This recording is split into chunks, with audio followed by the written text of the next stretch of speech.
Muchas gracias, buenos días, buenos días, buenos días. Vamos a comenzar la actividad para este día, en el cual vamos a desarrollar ya la última parte de nuestras actividades respectivas para estas sesiones que hemos estado llevando clase tras clase.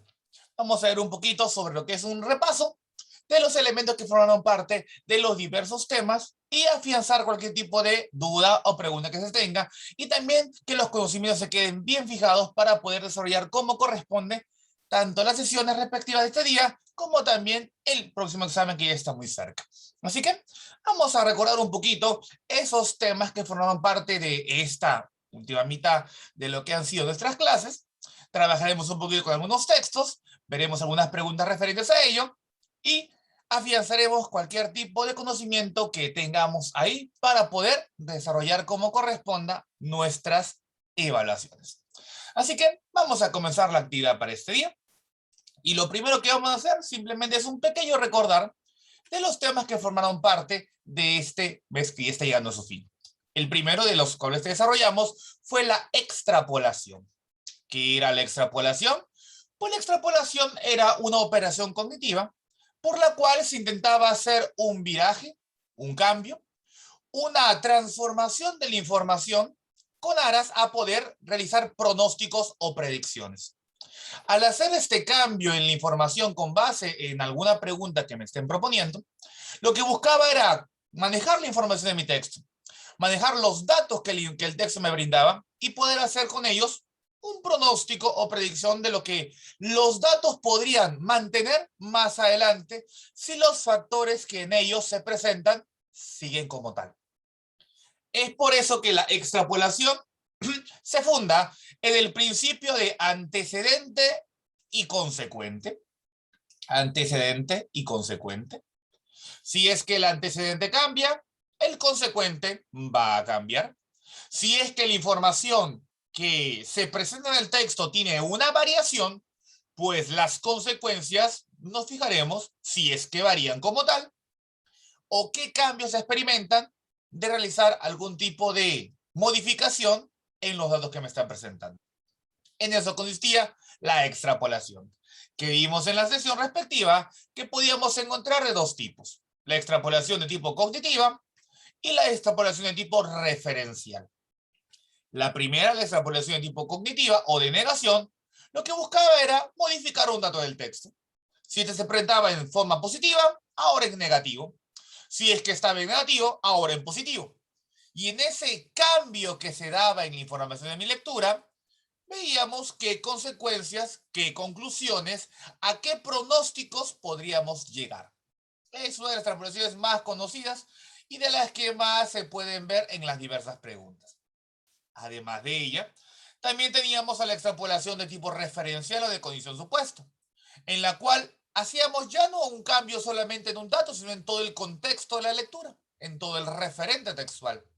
Y a través de ese cambio, de esa transformación en el referente, lo que buscábamos era ¿qué cosa?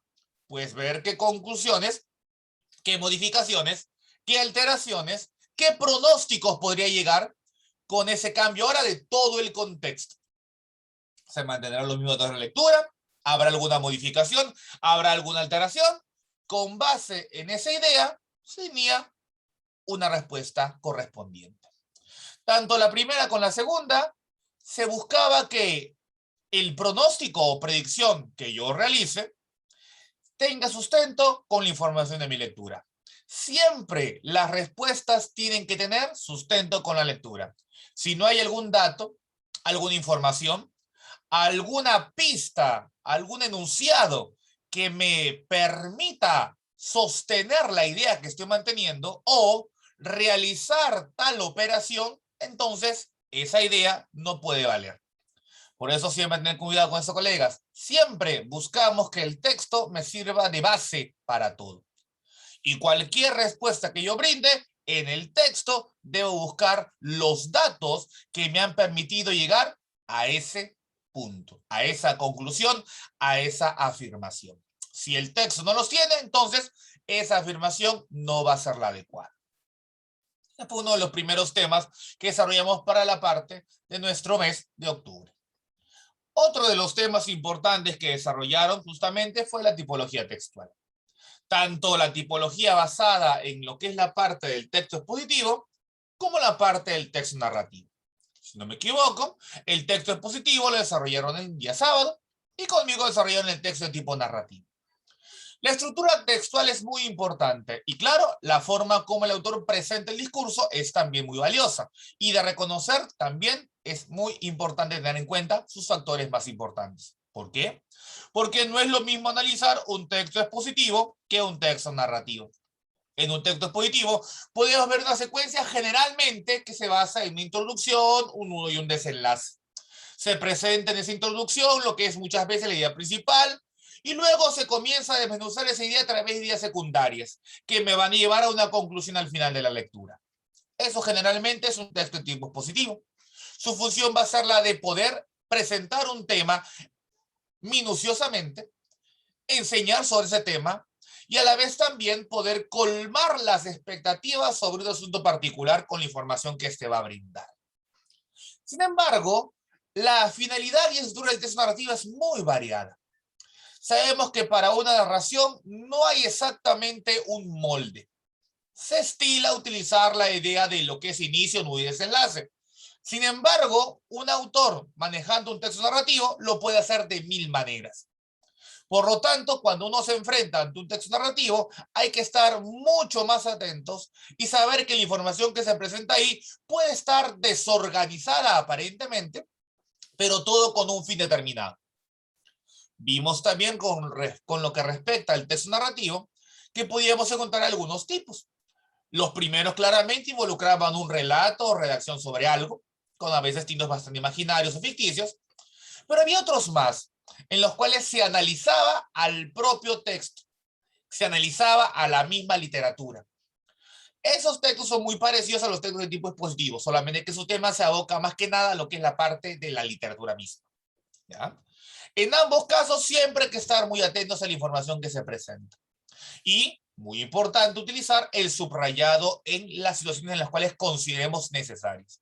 Subrayar palabras, frases, subrayar oraciones, subrayar los datos más importantes que vamos descubriendo en las lecturas que vamos desarrollando. Generalmente se espera que una persona comience a subrayar en la segunda lectura del texto. Sin embargo, dependiendo de qué tanto se familiariza con los mensajes, puede ir subrayando algunas ideas mientras va avanzando en la lectura, viendo qué potencialidades tiene algunos elementos que el autor me va presentando ahí. Y eso depende bastante de cuánta experiencia tengo con lo que son los textos. Mientras más lecturas tenga, mejor va a ser. Otro de los puntos que desarrollamos a través de las clases en este mes fue los tipos de texto. Por ejemplo, los textos de formato continuo, los textos de formato discontinuo y los mixtos. Otro punto importante que no debo dejar pasar nunca es identificar qué tipo de texto es para poder saber cómo enfrentarme a ello. No es lo mismo analizar un texto continuo formado solamente por párrafos que organizados me van a desarrollar un tema, que un texto discontinuo en el cual, la información se encuentra distribuida tanto en una parte que va a ser continua como una parte que va a ser gráfica. En el texto discontinuo hay que estar mucho justamente más atento a ello. Las infografías, las tablas, por ejemplo, todo ello involucra un análisis más minucioso. Y por esa razón requerimos mayor atención, mayor fijación en los detalles. Y claro, a pesar de que se presenta una imagen, a pesar de que se presenta una tabla, a pesar de que se presenta una infografía, a pesar de que se presenta una ilustración, tiene un tema. Y es por eso que tanto para el texto continuo como para el discontinuo, siempre va a ser importante identificar primero el tema. ¿De qué me está hablando tal idea? ¿De qué me está hablando tal información? ¿De qué me habla tal estructura? ¿De qué me habla tal mensaje? El texto mixto, que fue uno de los últimos que estuvimos viendo, combinaba los textos continuos y los discontinuos. Como decía, una parte que se vincule a la parte continua, formada por párrafos, y una parte que se vincula a los elementos discontinuos, ilustraciones, tablas, imágenes, cuadros, infografías, etc. La información está partida, y por estar partida, ¿qué tengo que hacer yo? Hilvanarla, como si fuera un sastre. La debo justamente de conectar con la información que se presenta ahí en el elemento continuo. No es que se repitan datos, algunos sí pueden ser, pero el gráfico aporta otra información más, incluso puede ser más detallista que la parte que se encuentra en forma de párrafo. Por eso debo de unir los dos elementos y trabajando en conjunto. Y siempre fijándome en las consultas que me están realizando. Dependiendo de la consulta, fijaré más mi atención en la parte continua, o en la parte discontinua, o tal vez en ambas, tomando en cuenta la información que la pregunta contiene. ¿Cuál es? Y un punto muy importante que, si mal no recuerdo, fue una de las últimas clases que tuvieron el sábado, fue los tipos de pregunta. Este punto es fundamental, ¿por qué? Porque depende mucho de la pregunta para yo activar o concentrar o enfocar cierta información de mi lectura. No es lo mismo responder una pregunta que me hace sobre el tema, donde debo buscar la idea que abarca todo el texto, que si me hacen una pregunta de tipo contextual, de repente una palabra o una frase, donde debo focalizar mi atención solamente en esa frase y en el contexto en el cual se encuentra manejada esa frase.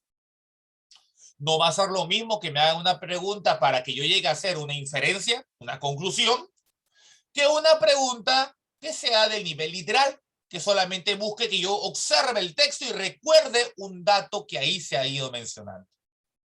Por esa razón, los tipos de pregunta, conocer sus peculiaridades, conocer hacia qué apuntan, es muy importante prácticamente para cualquier tipo de persona. Y es justamente un pequeño esquema donde se encuentran las preguntas más conocidas y las que generalmente suelen aparecer en las evaluaciones respectivas. Las preguntas de jerarquía textual siempre están involucrando al tema central, idea principal, o realizar algún resumen o síntesis de la información. Si me hacen una pregunta por tema central, ¿qué voy a hacer yo? Voy a buscar el enunciado que represente lo más importante de forma general que en el texto está queriendo manifestar. Si me hace una pregunta por idea principal, ¿qué es lo que yo voy a hacer? ¿Qué es lo que voy a buscar? Voy a buscar una oración. Voy a buscar la oración más importante que me va a indicar sobre lo que del tema central el autor quiere que yo conozca. Por eso es muy importante primero conocer el tema central y luego poder expresar la idea principal. Sabemos que la idea principal puede estar al inicio, en el centro, al final, al inicio o al final, o aparentemente no estar visible en el texto. Pero siempre va a haber una. ¿Cómo la identifico? Preguntándole al tema. ¿Tema? ¿Qué es lo más importante que de ti está queriendo referir el autor? Y en forma de una oración, la idea principal va a aparecer. El resumen o síntesis. Cuando me hacen una pregunta por resumen o síntesis, ¿qué voy a hacer yo? Pues voy a buscar un enunciado. ¿Y ese enunciado qué va a contener? La información más importante que mi texto se ha querido manifestar. En otras palabras, va a incluir una parte de la idea principal, más un elemento, un resumen, una sintetización de las ideas secundarias más importantes para entenderlo. Va a contener, en ese caso, resumen, la idea principal y a lo más importante de las ideas secundarias. Que me muestre de forma muy concisa de qué me está hablando toda la lectura, sin agregar detalles superfluos, sin agregar detalles opcionales, sin agregar ejemplos, solamente lo esencial. Ese enunciado que contenga eso esencial será mi enunciado que resume o sintetice a mi lectura. Las preguntas por sentido contextual, que abarca una serie de elementos como la sinonimia contextual, la antonimia contextual, la denotación y la connotación. Por ejemplo, todas trabajan ¿con qué? Con la forma como el autor desarrolla una idea, una expresión, una palabra en el texto. Por lo tanto, ¿qué debo de hacer para enfrentarme a una pregunta de tipo contextual? Conocer el significado y saber cómo el autor lo está manejando en su lectura. ¿Importante conocer los significados del diccionario? Claro que sí. Esa va a ser mi base. Y con esa base yo voy a ver cómo el autor empleó ese significado. ¿Qué acepción tomó? ¿De qué forma lo tomó? ¿Fue literal? ¿Fue connotado? ¿De qué manera empleó el elemento? ¿Qué me están pidiendo ahí? Que busque un sinónimo, que busque un antónimo, que emplee el sentido de la palabra en sí. Y a través de ello, responderé mi pregunta. Pregunta en sentido contextual, siempre manejémosla con el texto ahí. Generalmente, las palabras que se emplean en sentido contextual van a aparecer en negrita en el texto. Generalmente, a veces no aparece, tengo que buscarla yo, pero a veces está directamente presente ahí. Al momento que yo las vea, ¿qué voy a pensar? Esta palabra la voy a usar para una pregunta. Por lo que deberé aclarar, antes de todo ello, qué sentido le dio a esa expresión el autor. Otros elementos más. Por ejemplo, preguntas por la coherencia textual, donde encontramos a la compatibilidad y la incompatibilidad textual. Cuando hablamos de la compatibilidad, hablamos de la información que se relacione, que se conecta, que se vincule con el texto de forma adecuada, ya sea de manera directa o de manera indirecta, ya sea de manera directamente literal o ya sea a través de una inferencia, pero que se conecte. Si se conecta con el texto, con la información que me está brindando la lectura, con los datos que ahí se presenta, entonces yo diré, esta información es compatible con mi texto.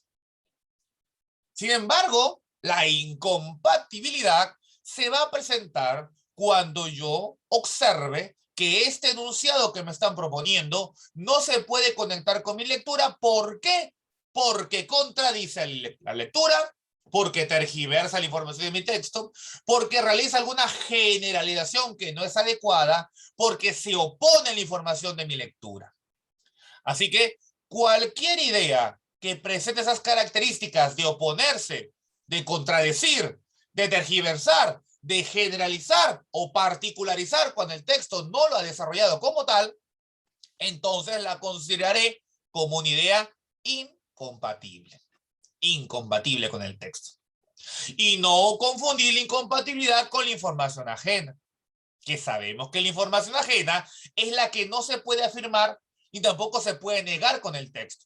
No tengo datos para poder sustentarla ni para poder considerarla falsa. Son datos totalmente diferentes a mi lectura y no tengo un sustento para dar validez o para indicar que es un elemento falso con base en el texto. ¿Ya? Otro punto importante, las inferencias. Vitales. En cualquier examen va a aparecer una pregunta de inferencia. Téngalo por seguro, colegas. ¿Cómo trabajamos con las inferencias? Conclusiones.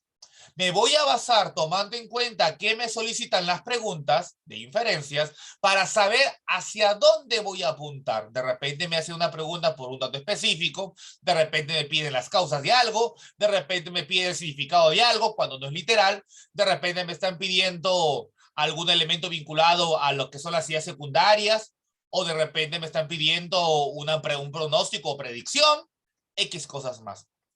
Todo depende de lo que la consulta se haga y recordando siempre, las inferencias no son literales al texto. Si esa inferencia yo, analizando la pregunta, la puedo encontrar en la lectura, esa no era una inferencia. Tienen que ser conclusiones. Se basan en el texto para llegar a una conclusión determinada sobre algo. ¿Se puede confirmar con la lectura? Claro que sí, pero no las voy a encontrar directamente del texto, porque si las encontrara, ya no sería de inferencia. Y el último punto es las preguntas de extrapolación. Me piden pronósticos o predicciones con base en el texto, como ya lo hemos visto, y buscan que a través de la modificación de un dato en mi lectura, o también podría ser la modificación de todo el referente del texto, llegar a una conclusión determinada, a futuro. Esos son los diversos tipos de preguntas. Así que, con este pequeño recordar que hemos desarrollado, solamente un pequeño recordar de todos los temas que formaron parte de este mes, vámonos a poner a trabajar. ¿Qué es lo que más trabajaremos hoy día? Prácticas. Así que voy a comenzar compartiendo, como siempre, mi enlace donde estaremos desarrollando una serie de lecturas. Y espero que, como siempre, ustedes pueden participar e intervenir y cualquier tipo de duda que tengan, háganla sin dificultad para poder aprender todos nosotros. ¿Ya? Así que voy a dejar de compartir un momento mi pantalla y voy a compartirles justamente por el chat el enlace correspondiente para que podamos trabajar con nuestras lecturas. A ver, vamos a ver por acá. Por aquí. Listo. Entren ahí, colegas, como las semanas anteriores. Ahí está un pequeño muro. Ahí se encuentra un documento, como siempre, un documento en PDF. Descárguenlo, por favor, para poder comenzar a desarrollar nuestro trabajo. Recuerden que bien si lo descargar, solamente se presiona el documento y se puede descargar, que aparecerá arriba. Y automáticamente se va a descargar el documento como corresponde. ¿Ya? Así que vayan descargando ese archivo para poder comenzar nuestro desarrollo de algunas pequeñas lecturas con las cuales afianzaremos un poquito más nuestros conocimientos de los temas que hemos ido viendo clase tras clase. ¿Ya? Mientras tanto, yo voy a volver a compartir mi pantalla para seguir avanzando en nuestras actividades. A ver, vamos a ir por aquí. ¿Está? ¿Está? Vamos a ampliar una vez más. Vamos a avanzar.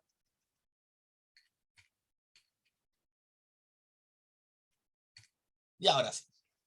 Vamos a comenzar con nuestras lecturas respectivas. Van a ver que lo que vamos a hacer está muy interesante. Tenemos lecturas de todo un poco, de todos los temas y de diversas formas. Y por tal motivo, como siempre les pido, su participación va a ser siempre importante y vital para nuestra clase de hoy. ¿Ya? Así que voy comenzando a colocar la primera lectura en la pantalla. Ahí aparece una lectura de 2 grandes párrafos.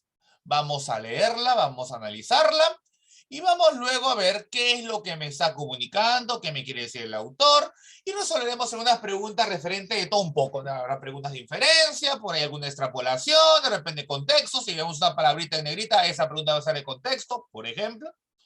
Así que a estar atentos y a participar como corresponde. Colegas, vamos a comenzar con esta, nuestra primera lectura. Vamos a ver de qué nos habla. Y luego responderemos algunas preguntas para ver cómo estamos identificando los datos, que también manejamos las preguntas, y de esa manera ver cómo estamos progresando a través de nuestra práctica. Iniciamos. Texto número 1, mi texto me dice así. El estado de bienestar se enfrenta a desafíos de tipo intelectuales y políticos. Punto importante, como el autor me está comenzando el texto. Voy a tomar aquí mi resaltador. Me está hablando del estado de bienestar y a lo que esto está enfrentando. Desafíos intelectuales y políticos, que cuestionan su razón de ser, su legitimidad y su eficacia. El desarrollo del estado de bienestar ha pasado por fases bien definidas. Durante la primera mitad del siglo XX, los derechos sociales se ampliaron progresivamente a todos los ciudadanos.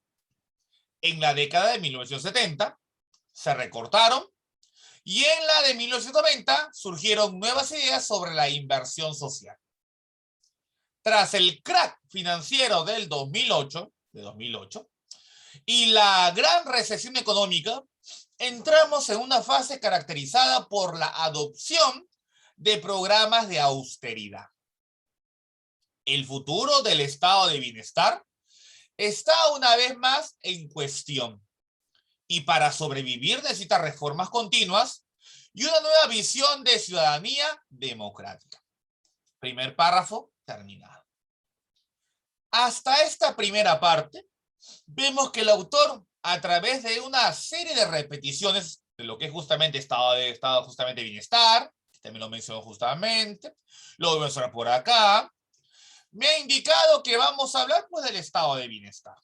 Ahí está la parte del tema. Y el autor me indica que este estado de bienestar se ha enfrentado y se enfrenta a una serie de desafíos intelectuales y políticos, por ejemplo. Incluso podríamos agregar algunos tipos de desafíos de tipo económico. Así que vemos que el estado de bienestar, para que se mantenga, para que exista como tal, a pesar de los diversos elementos que lo vienen afectando, debe realizársele algunas reformas para que pueda sobrevivir como tal. Y no reformas cualquiera, sino reformas continuas. Y una nueva visión de ciudadanía democrática. Hacia esa parte, vamos en el primer texto. Colegas, veamos qué más nos informa el autor sobre ello. Segunda parte. En la actualidad, el estado de bienestar se está enfrentando a la lucha por la supervivencia en varios frentes. Veamos qué frentes. El primero consiste en una batalla intelectual. Como ya lo he ido mencionando al inicio, en este segundo párrafo parece que el autor lo va a desarrollar un poquito más. Todos estamos de acuerdo en que necesitamos bienestar, el estado en el que las cosas nos van bien o estamos bien. Pero necesitamos un estado de bienestar que nos lo proporcione. ¿Existen otros medios mediante los cuales pueda asegurarse el bienestar de las personas? En segundo lugar, hay una batalla política. Segundo punto que aquí mencionó, parece que lo va a desarrollar un poquito más. Hay una batalla política centrada en si el estado de bienestar es asequible, especialmente en épocas de crisis, periodos de austeridad y de crecimiento lento, como el que el mundo occidental ha estado soportando desde el crack financiero de 2008. Una de las paradojas, sabemos que una paradoja es una contradicción, una de las paradojas del estado de bienestar es que las sociedades más ricas se convierten en los gobiernos menos capaces o dispuestos a financiar el bienestar de forma colectiva. En tercer lugar, tenemos una batalla política. ¿Puede el estado de bienestar adaptarse a unas circunstancias y tendencias cambiantes? ¿O se ha vuelto sus propias instituciones y estructuras demasiado flexibles e incapaces de reformarse para estar a la altura de los retos de una sociedad que en constante cambio? Y termina esa parte de la lectura. Cuestiones importantes del texto que debo ya comenzar a manejar al finalizar una lectura determinada. El tema. Bien sabemos que el autor, a través de una serie de repeticiones, me ha señalado que estamos hablando del estado de bienestar. En la primera parte planteó una serie de desafíos con los cuales se ha enfrentado y me indica, al final del primer párrafo, que para que este estado sobreviva, debe de hacérsele reformas continuas y una nueva visión de la ciudadanía democrática. Y en el segundo párrafo, el más largo de los dos, ¿qué ha hecho el autor? Me ha detallado más aquellos desafíos a los cuales se va a enfrentar el estado de bienestar. Desafíos intelectuales y desafíos políticos. El autor ha pretendido especificar cada uno de ellos. Por ejemplo, el desafío intelectual. Todos estamos de acuerdo que necesitamos el bienestar, pero ¿necesitamos un estado de bienestar que nos lo proporcione? ¿Será? ¿No será? Es una interrogante con la cual se enfrenta el estado de bienestar. Su existencia o no existencia, ya que sabemos que todos buscamos el bienestar, buscamos la estabilidad, buscamos la calma. ¿Será necesario por tal motivo que exista un estado de bienestar para ello? Ahí lo deja en duda justamente el autor del texto. La segunda parte, el segundo elemento, me indica la batalla política. ¿Y en qué se basa la batalla política? Pues aquí lo vamos a ver. El autor me indicaba que si el estado de bienestar es asequible, especialmente en épocas de crisis, periodo de autoridad y crecimiento lento. Es asequible, se puede conseguir, se puede obtener cuando hay una crisis que nos afecta a todos. ¿Será algo que podamos alcanzar en este contexto de crisis y una economía que puede ser un poco peligrosa? Esa pregunta el autor también la deja ahí. Y el tercer punto, una vez más, batallas políticas referente a ¿puede el estado de bienestar adaptarse a unas circunstancias y tendencias cambiantes o se ha vuelto sus propias instituciones y estructuras demasiado inflexibles e incapaces de reformarse? Tercer punto, cambio. ¿Podrá cambiarse? ¿Podrá adaptarse? ¿O se ha vuelto algo inflexible, inamovible y que no puede cambiar ni transformar de acuerdo a las necesidades que una sociedad los requiere como tal? Esos son los tres desafíos que el autor me ha planteado que el estado de bienestar se va a enfrentar. Así que esta es nuestra lectura. Vamos ahora a ver algunas preguntas muy interesantes con base en esta lectura. Ya saben ustedes, colegas, atención. Si hay una pregunta, pregunten nomás. Si hay alguna duda, dígala nomás. Pueden por su micro, puede ser por el chat, no hay dificultad alguna. Háganlo nomás para trabajar como corresponde. Así que vamos a avanzar. Avanzo a la siguiente parte y vamos a comenzar con la primera pregunta. Primera pregunta, me indican ¿de qué trata fundamentalmente el texto? Me están pidiendo el tema. Me están diciendo cuál es el tema de la lectura. Veamos. 3 ideas importantes. Los conflictos sociales que se presentan en la actualidad, primer punto. La necesidad del estado de bienestar en la sociedad, segundo punto. Los nuevos desafíos del estado de bienestar en la actualidad. Si debo presentar el tema de mi lectura, el tema central, ese tema preciso de lo que el autor me ha querido mencionar como elemento más importante en el texto, consulto colegas, ¿cuál de esas 3 ideas lo representa? Un punto muy importante va a ser que la idea que voy a elegir debe señalar el estado de bienestar. ¿Y por qué lo debe señalar? Porque lo ha estado repitiendo el autor prácticamente en los 2 párrafos de manera constante.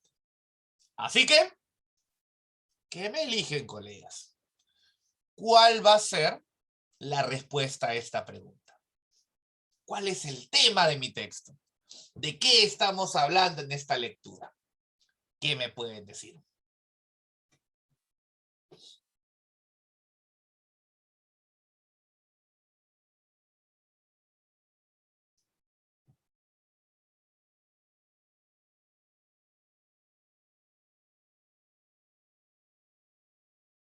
A ver, ¿qué me indican ustedes, colegas?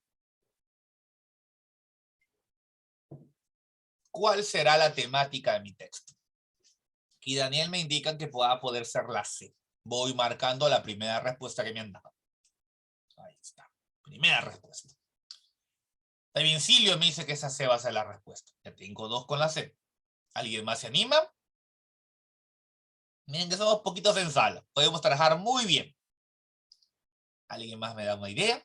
Recuerden, si es que va a ser una pregunta sobre el tema, pues tiene que resaltar el estado de bienestar, ya que ha sido la idea que a través de las oraciones y los párrafos del autor estaba dale que dale mencionándolo. Por lo que va a ser algo muy importante para el texto y debo tenerlo presente para la idea central, la idea principal, la idea, en este caso, el tema central de lo que el autor me está proponiendo. Así que, ¿alguien más?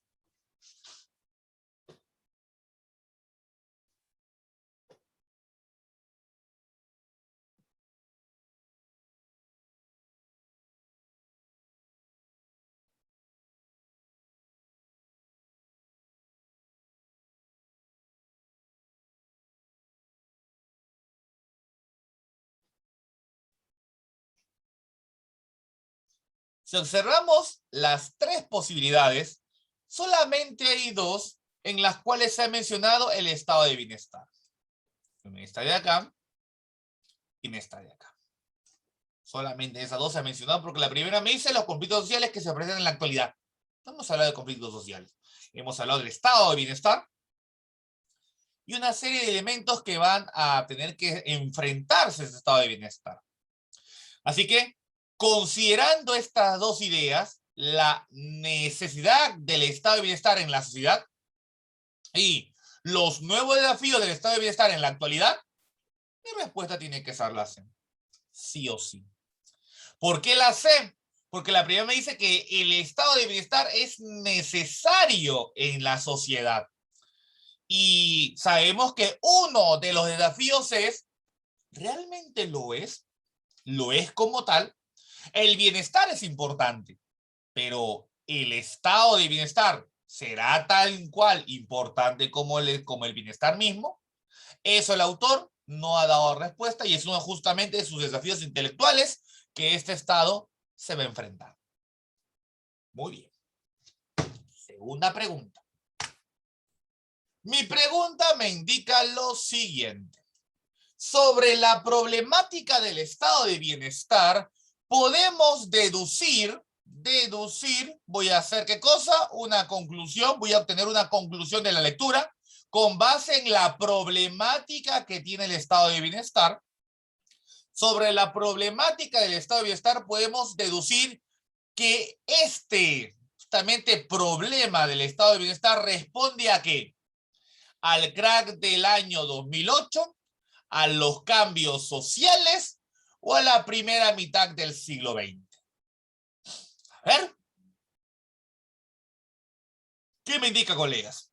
La problemática del estado de bienestar podemos deducir que responde. ¿A qué responde? ¿Será el crack? ¿A los cambios sociales? ¿A la primera mitad del siglo XX? Para recordarlo, retrocederé un momentito. Observemos el texto. Dice así. ¿Existen otros medios mediante los cuales puede asegurarse el bienestar de las personas? En segundo lugar, hay una batalla política centrada en si el estado de bienestar es asequible, especialmente en época de crisis, periodo de austeridad y de crecimiento lento como el que el mundo occidental ha estado soportando desde el crack financiero de 2008. Una de las paradojas del estado de bienestar es que las ciudades más ricas se convierten en los gobiernos menos capaces o dispuestos de financiar el bienestar de forma colectiva. Otro punto importante, el autor me lo indicaba en el primer párrafo cuando decía, durante la primera mitad del siglo XX, los derechos sociales se ampliaron progresivamente a todos los ciudadanos. En la década del 70 se recortaron y en la de los 90 surgieron nuevas ideas sobre la inversión social. Tras el crack financiero 2008 y la gran recesión económica, entramos en una fase caracterizada por la adopción de programas de austeridad. El futuro del estado de bienestar está, una vez más, en cuestión y para sobrevivir necesita hacer grandes cambios, reformas que sean continuas y generar una nueva visión de la ciudadanía y la democracia. Así que, a ver, ¿qué me pueden decir, colegas? Considerando esta información que el texto me ha estado brindando en el primero y segundo párrafo, ¿cuál de estas tres ideas será mi respuesta correspondiente?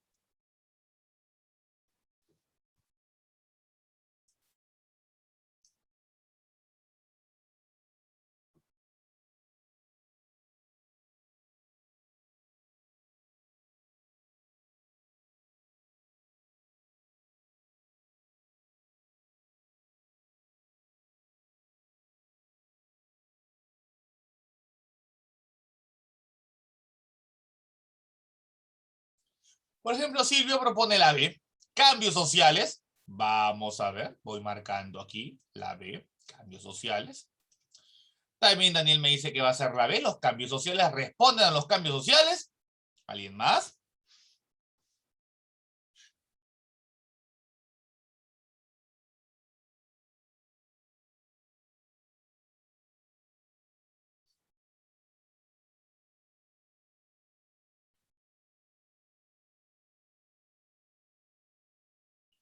¿Alguien más se va a responder a esta segunda pregunta? ¿Alguien más tiene alguna idea que aportar sobre esta segunda pregunta?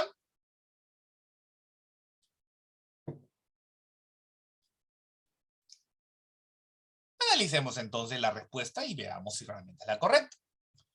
Si me indican que el estado de bienestar responde a los cambios de tipo social, claramente va a ser la respuesta adecuada.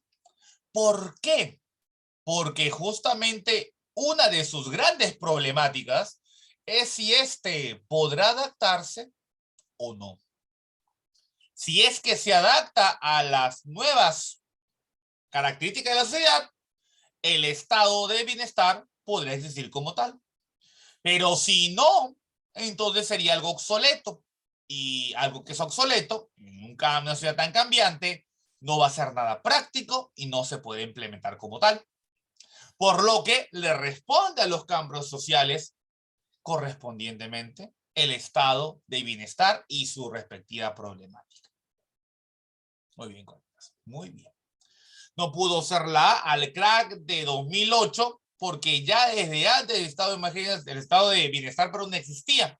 Por lo que solamente fue un revés este crack de 2008. Y en la primera mitad del siglo XX no le responde a la primera mitad. Tal vez haya tenido un cierto tipo de auge o una serie de factores que enfrentó en esa primera mitad, mas no es a lo que le responde claramente el estado de bienestar. Por esa razón, era la B. Muy bien. Vamos bien. Tercera pregunta. Miren acá. De acuerdo con lo que hemos leído, el estado de bienestar está relacionado ¿con qué? ¿Con la democracia? ¿Con el autoritarismo? ¿O con los medios de comunicación? Dígame a ver, colegas. ¿Con qué se relaciona el estado de bienestar? ¿Con qué se vincula? ¿Con qué se conecta? Daniel me dice de frente que va a ser la A, va a ser democracia. ¿Alguien más se anima a responderme ello? Recordamos que el estado de bienestar, o al menos el sentir de bienestar, busca que toda persona pueda tener ese elemento de equilibrio, de equidad, justamente. Y si existe un estado de bienestar, deberá fomentar ello. Por lo que habría una serie de factores que se van a brindar a todos por igual. Y por esa razón, claro que va a ser la democracia. Incluso justamente por ello, el autor al final del primer párrafo señalaba que se debería hacer un nuevo planteamiento con base en la democracia para que el estado de emergencia, pero tal vez estoy hablando de estado de bienestar, se pueda realmente establecer como tal en estos nuevos tiempos en los cuales estamos viviendo. Muy bien. Esa es la pregunta número 3. Hasta ahora, las preguntas saliendo muy bien. Pregunta 4. Avanzo aquí. Mi pregunta 4 me dice. Pregunta de extrapolación. ¿Cómo sé? Conector al inicio. Un sí condicional. Si la pregunta comienza con este tipo de sí condicional, es una pregunta que busca algún tipo de pronóstico con base en el texto. Veamos. Si las instituciones de un país fuesen inmutables durante décadas, posiblemente, ¿qué pasaría? Imagínense, las instituciones ya no varían, ya no cambian, son inmutables durante décadas, se mantienen como tales. Posiblemente, si eso ocurriera, ¿a qué conclusión me lleva esta pregunta? ¿Se realizaría plenamente el estado de bienestar? ¿Ese país viviría con justicia social? No se conseguiría el estado de bienestar. ¿Qué me pueden decir? Imagínense, si ahora las instituciones del Estado se mantuvieran inmutables, inalterables, sin modificarse durante décadas. Si eso ocurriera, ¿qué pasaría? Aquí Daniel y Silvio me dicen que va a ser esa C. No se conseguiría el estado de bienestar. De hecho, no se conseguiría. Justamente una de sus problemáticas es si se puede adaptar al tiempo en el cual nos encontremos. Si no se pudiera adaptar, está condenado a morir. Si se puede adaptar, puede cambiar de acuerdo a las nuevas exigencias de la sociedad, entonces va a poder tomarse en cuenta más adelante. Pero si ahora fuera todo inmutable, entonces el estado de bienestar no se conseguiría. Porque este estado de bienestar busca, pues, en este caso, que se brinde el bienestar para todos, la estabilidad para todos. Y si hay una institución que no varía, que mantiene preceptos o normas que están desfasadas, entonces no se permitiría llegar al estado de bienestar que se espera. Muy bien. Sigamos. Una pregunta más. Pregunta número 5. Aquí está mi pregunta contextual. En el texto, la palabra supervivencia se entiende como que. Vamos a ver la lectura. Así aparece supervivencia del texto. ¿Qué hago? Una pregunta contextual. Analizo la parte en la cual se encuentra la palabrita, la frase, el enunciado que me señalan y observo de ahí qué sentido se le ha brindado. Veamos. En la actualidad, el estado de bienestar se está enfrentando a una lucha por la supervivencia en varios frentes. Si hablamos de un estado que parece que se quiere dejar de lado o olvidar, y hablamos que está superviviendo, quiere decir que está buscando, ¿qué cosa? Poder fijarse, poder estar presente, poder tener esa relevancia, esa importancia que le permita existir como tal. Si el estado de bienestar no se le viera algo de importancia, entonces quedaría relegado.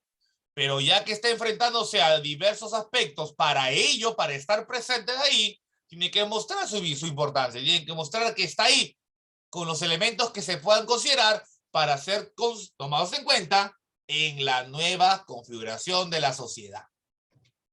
Por lo tanto, si supervivencia en esta lectura involucra ese aspecto de estar ahí presente y considerarse como algo a tomar en cuenta, entonces, ¿cuál va a ser mi respuesta respectiva en la número 5? Permanencia, vigencia o persistencia. ¿Qué me responden, colegas? ¿Qué me responden? Por ejemplo, aquí Daniel me dice que esta va a ser la C, o sea, persistencia. También Silvio me propone, si me equivoco, que también podría ser, creo que la C. Ah, no, que lo sé para la anterior, o sea, para la anterior. Ahora para esta 5 me dicen que va a ser también la C, Daniel. ¿Alguien más? ¿Alguien más? Recuerden cómo el autor ha tomado en cuenta la palabra supervivencia. Estar ahí. Estar en la actualidad. Mostrar esa importancia para la actualidad.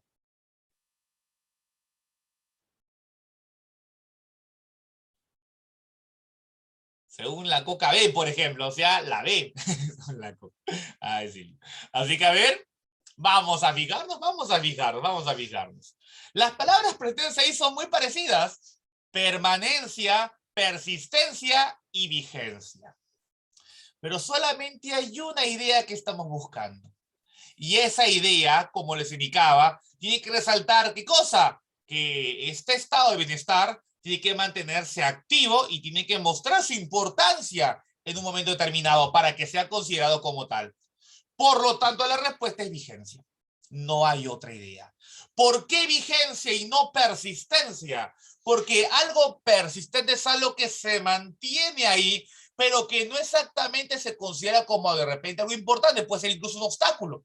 Un obstáculo que se niega a dejarse de lado y que está ahí molestando de manera continua. Eso es algo persistente. Pero algo vigente es algo que está en actividad y se le ve su importancia para alguna acción. Ahí está la idea del estado de emergencia. Por esa razón, esa es la idea de lo que es vigencia. ¿Ya, colegas? Ahí estaba la respuesta. La respuesta sí es la B. Muy bien. Esa es nuestra primera lectura. Y miren, la hemos hecho relativamente rápido. Así que hay que seguir trabajando así, participen sin problemas, algunos de los que tengan, pregunten nomás, y aquí seguiremos practicando como corresponde.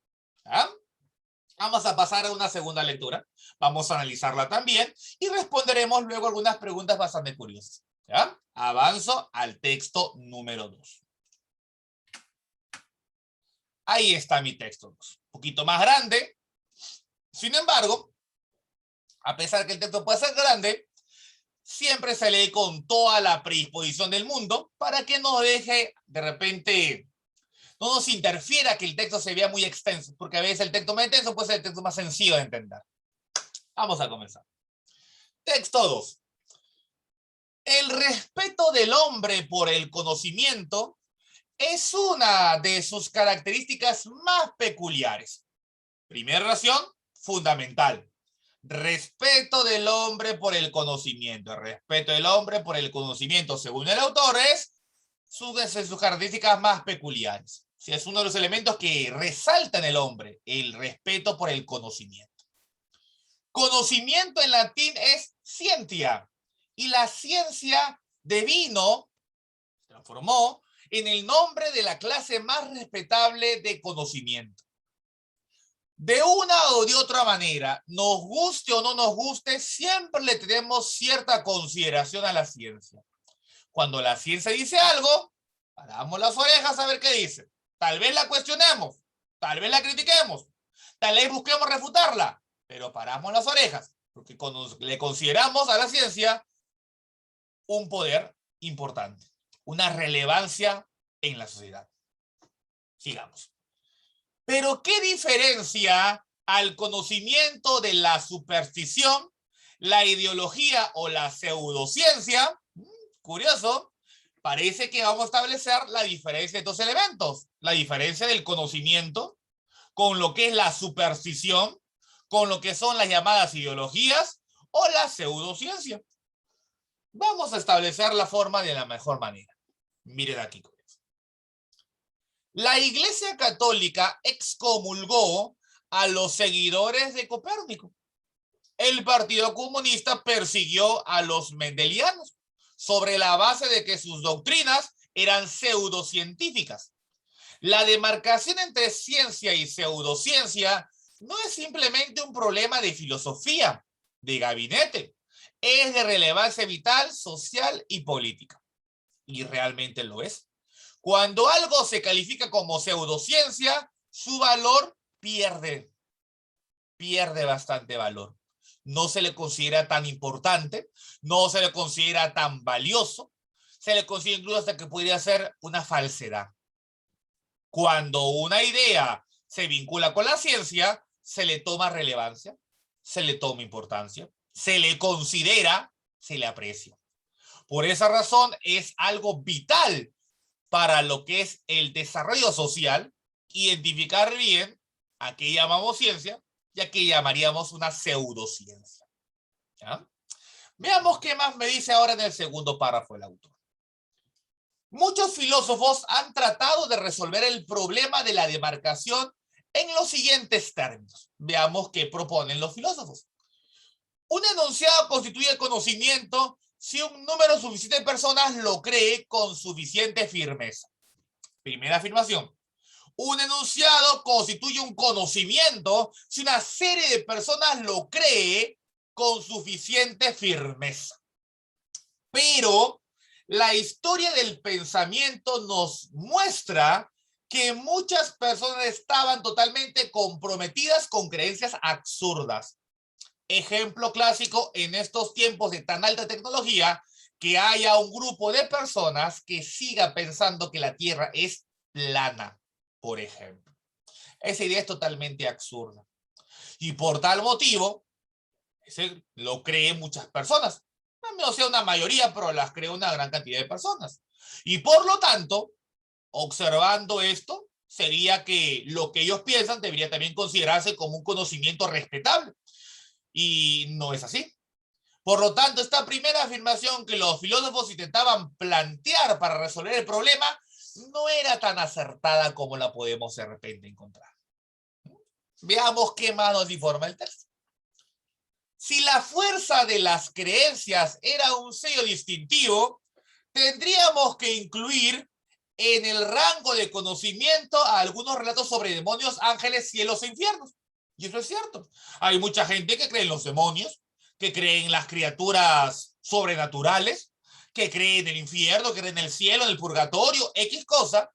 Y si aceptamos la idea que los filósofos nos plantearon, entonces eso también podría considerarse un conocimiento de muchísimo valor y hasta vincularse a la ciencia. Así que vemos que esta primera afirmación que los filósofos plantearon como que no estaba tan bien establecida. Veamos un poquito más. Por otro lado, los científicos son escépticos incluso acerca de sus propias teorías.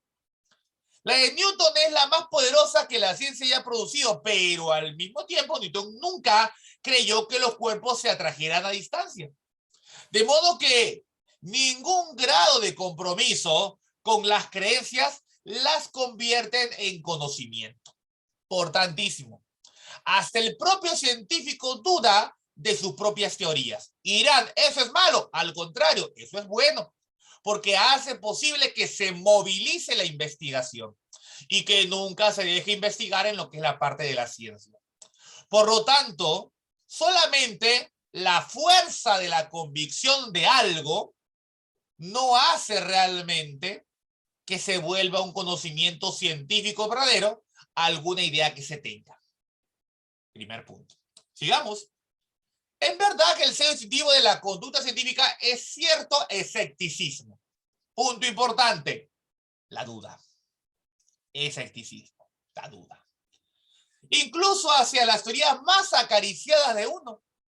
El aferrarse ciegamente a una teoría no es una virtud intelectual, es un crimen intelectual. Punto importante. Si el propio científico duda de su propio conocimiento y esa duda le permite seguir avanzando en busca de algo más, entonces aquella persona que se aferra ciegamente, a una teoría determinada, en vez de hacer algo bueno, comete algo malo. Un crimen intelectual.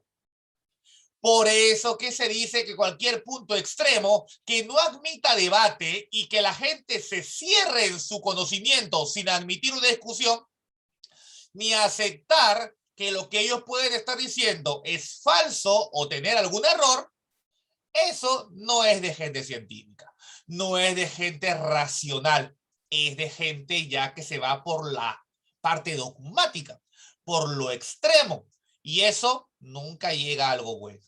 Así que ahí vemos una parte muy importante de lo que me dice el autor en el texto, segunda parte. Veamos qué más me dice en la tercera. Tercer párrafo. De este modo, un enunciado puede ser pseudocientífico, aunque sea eventualmente plausible y todos crean en él, y pueda ser científicamente válido aun cuando sea increíble y nadie crea en él. Por tanto, la primera parte, un enunciado puede ser pseudocientífico, aunque sea eventualmente plausible, o sea, tenga pinta de verdad, y todos crean en él. Por ejemplo, el caso que a veces se presenta en estos tiempos del temor a cierta gente a las vacunas, pensando que les van a controlar el cerebro, cosa que no tiene ningún tipo de razón o sentido, pero la gente lo cree. Mucha gente lo cree. Incluso gente famosa piensa esa idea totalmente absurda, que te van a controlar el cerebro por lo que es las vacunas y que hay una conspiración mundial, cosa que es totalmente ilógico. Pero la gente lo cree como si fuera algo verdadero, y eso claramente, por más que mucha gente lo crea, está vinculado a una pseudociencia, a un factor que tiene pinta de totalmente ser falso. Sin embargo, también hay otras ideas que nos parecerían absurdas, pero que realmente son científicamente confirmables. Solamente que tal vez no hemos llegado aún a entenderlas como tal, no hemos llegado aún a plantearlas como tal. Por ejemplo, el clásico caso de Einstein, cuando formuló su teoría de la relatividad, no le creyeron. Pensaron que era algo absurdo.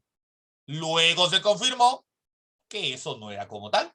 Y la gente que tuvo que hacer, cambiar la forma de pensar y darse cuenta de que al principio jugaron una idea que era coherente, pero de manera errónea. Y eso suele pasar. El valor cognoscitivo de una teoría no tiene nada que ver con su influencia psicológica en la mente de las personas. Por tanto, esta última parte, el valor cognoscitivo de una teoría no tiene nada que ver con su influencia psicológica en la mente de las personas. Si yo tengo una teoría y esa teoría cala en la mente de la gente y la gente la sigue, la defiende, la manifiesta, no por eso tendrá valor cognoscitivo. Lo tendrá cuando se pueda confirmar lo que está ahí o se vea la plausibilidad de esta. Tenga una prueba, una serie de experimentos que la respalden y un conocimiento que le ponga un sustento. No porque la gente lo crea, la gran mayoría lo crea, ya va a ser automáticamente verdad. Eso es falso. Veamos un poquito más de esta lectura. La última parte. La creencia, el compromiso y la comprensión son estados de la mente humana. La creencia, el compromiso y la comprensión son estados de la mente humana. Pero el objetivo, el valor científico de una teoría es independiente de la mente humana, que la crea o la entiende. Su valor científico depende solo de qué apoyo objetivo tiene estas conjeturas en los hechos. Importantísimo esa última parte que prácticamente sintetiza la lectura misma. Independientemente que tú opines que es verdad o no es verdad, que tú creas o no creas, que estés confiado o no estés confiado, eso no hace que la teoría sea verdadera o no. Lo que hace que una teoría sea considerada como verdadera es el apoyo en los hechos. Si los hechos la apoyan, se puede confirmar con los hechos, la realidad me brinda las pistas, tipo lo que hacemos nosotros con las lecturas, entonces será considerada como verdadera. Si no, puede ser que el personaje más famoso del mundo defienda la teoría, no tendrá peso científico. Y ahí tenemos, muchachos, colegas, el segundo texto. La lectura está muy interesante. Vamos a ver ahora algunas preguntas curiosas sobre esta lectura. ¿Ah? Mi primera pregunta. Pregunta clásica. El texto aborda fundamentalmente que, una vez más, si me piden el texto aborda fundamentalmente qué voy a buscar, pues voy a buscar el tema de mi lectura, el tema central. ¿Cuál será? Leamos. La poderosa capacidad explicativa de las teorías científicas, la relación entre las teorías y su influencia psicológica o el problema de la demarcación entre ciencia y pseudociencia. ¿En dónde encontramos el tema? ¿Qué me pueden decir? ¿Qué me pueden señalar?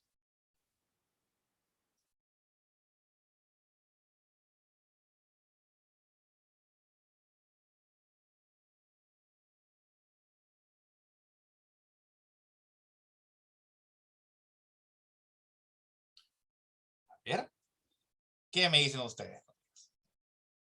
¿Cuál de estas tres ideas será la que me señale el tema de mi lectura, de lo que estamos hablando, de lo que el autor me quiere mencionar de forma puntual y principal en este texto? Puedo poner claro, puedo poner la primera parte, no hay ningún problema. Retrocederé un momento a la primera parte. Ahí está la primera parte de él, fíjate con calma.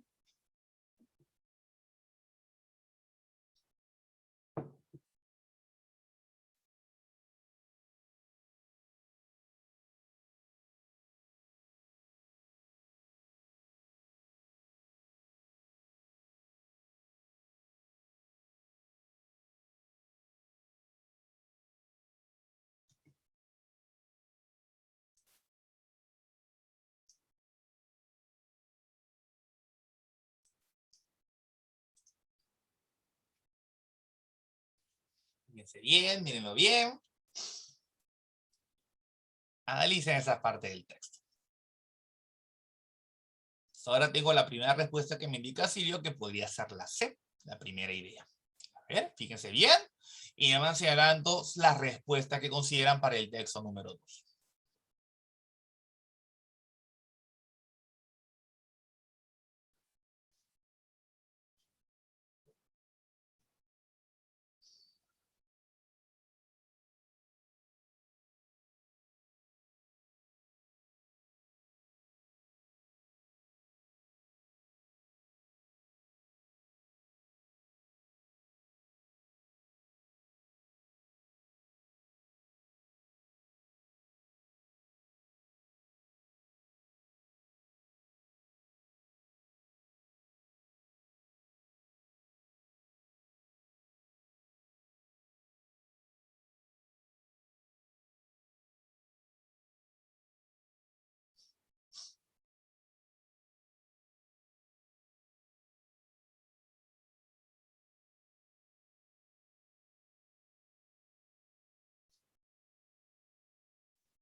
¿Vieron? Voy a poner una vez más a la pregunta.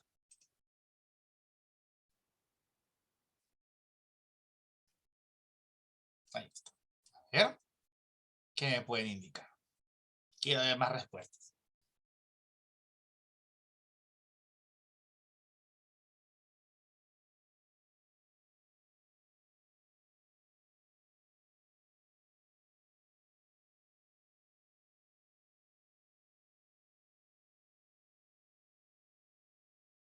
También Daniel me dice que va a ser esas.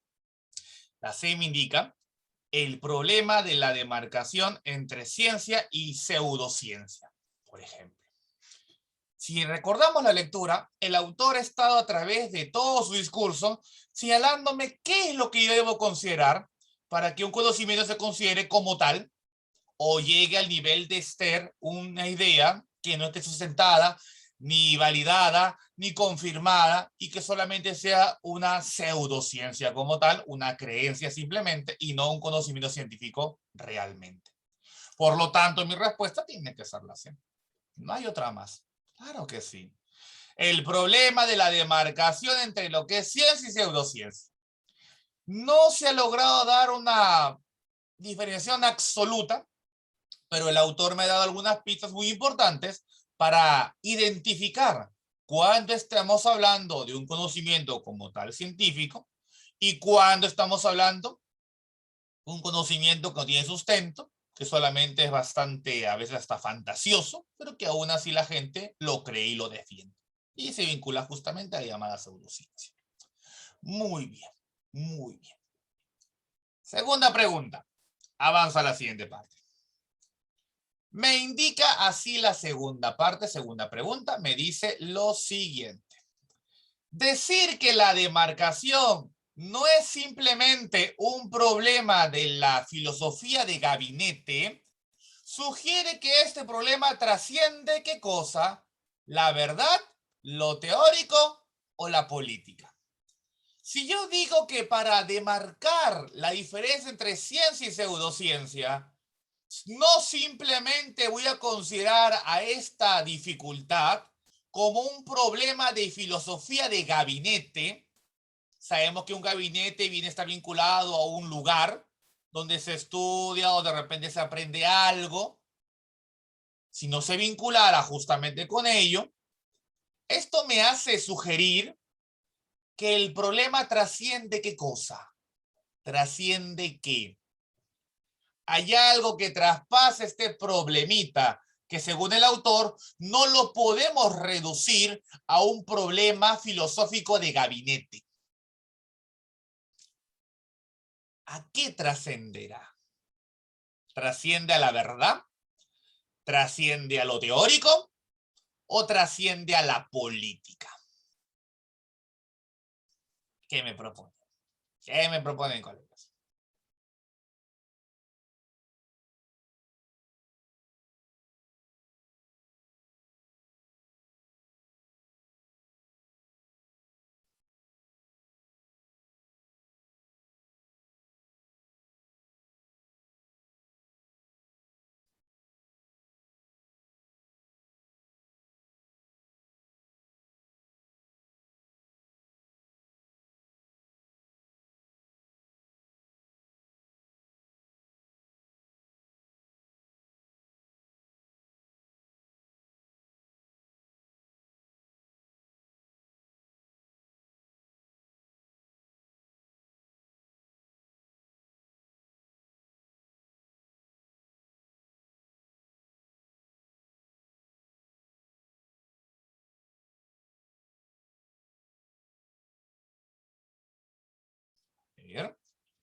¿Qué me sugiere? Me dice Daniel que va a ser la A. Trasciende, sugiere que el problema trasciende a la verdad. ¿Ya? Primera idea. ¿Alguien más? Fíjense bien. Decir que la demarcación no es simplemente un problema de filosofía de gabinete, sugiere que esta problemática de la demarcación entre ciencia y pseudociencia trasciende a algo. ¿A qué trasciende? Tenemos la primera respuesta que me dicen que va a ser la A. Voy marcando la A. Voy marcando la A. ¿Alguien más me da su respuesta?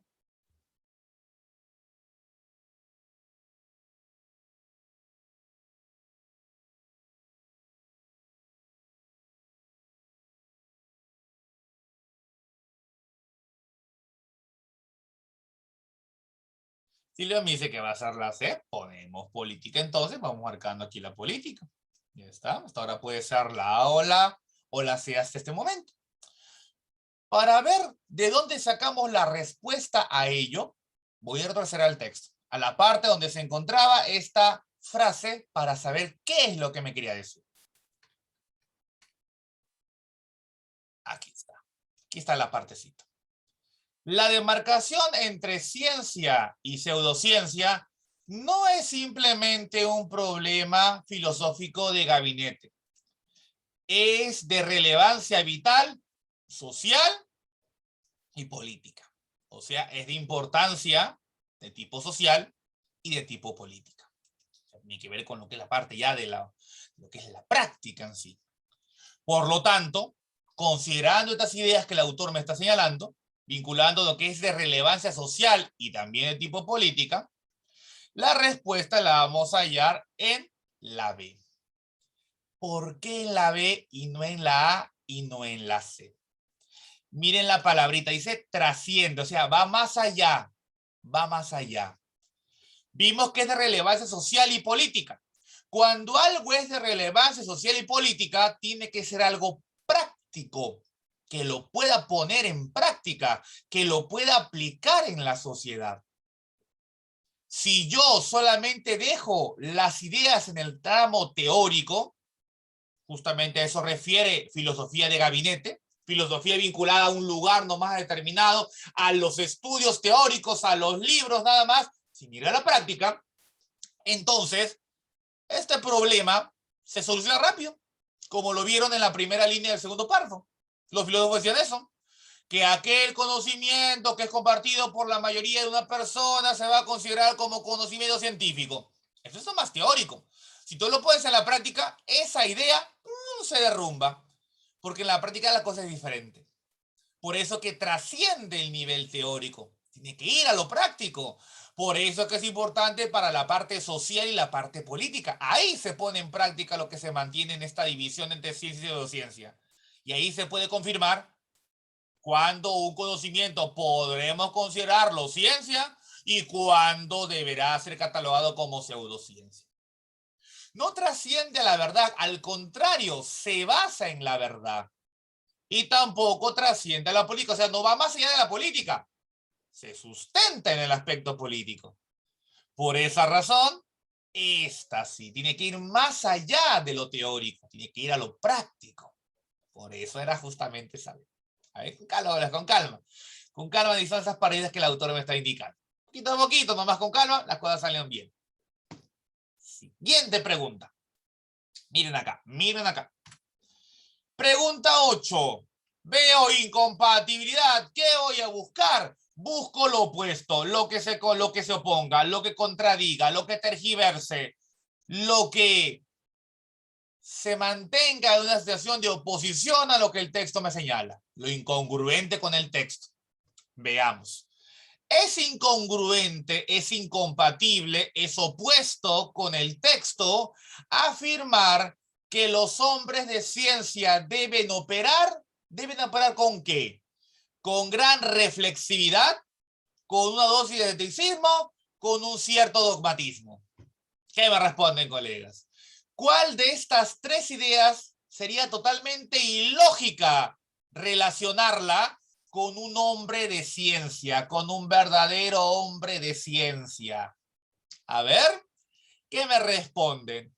Este hombre de ciencia no poseerá gran reflexividad, perdón. Este hombre de ciencia no poseerá dosis de escepticismo, o este hombre de ciencia poseerá, en este caso, cierto dogmatismo. A ver, ¿qué me pueden indicar? ¿Cuál de estas tres ideas el hombre de ciencia no la va a poder considerar? De considerarla, ese hombre de ciencia ya no es hombre de ciencia. ¿Qué me pueden decir?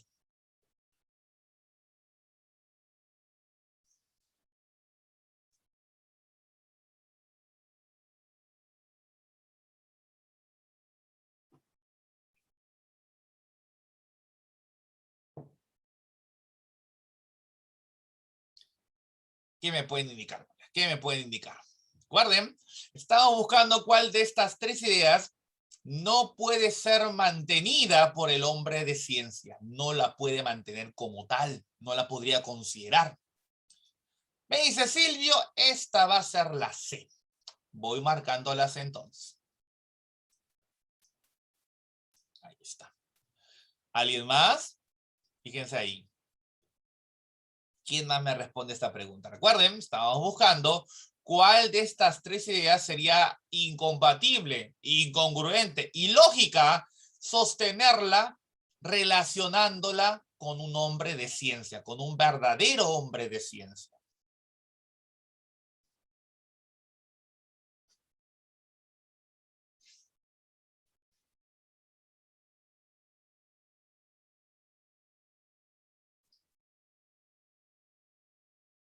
¿Alguien más se iba a responder a esta pregunta?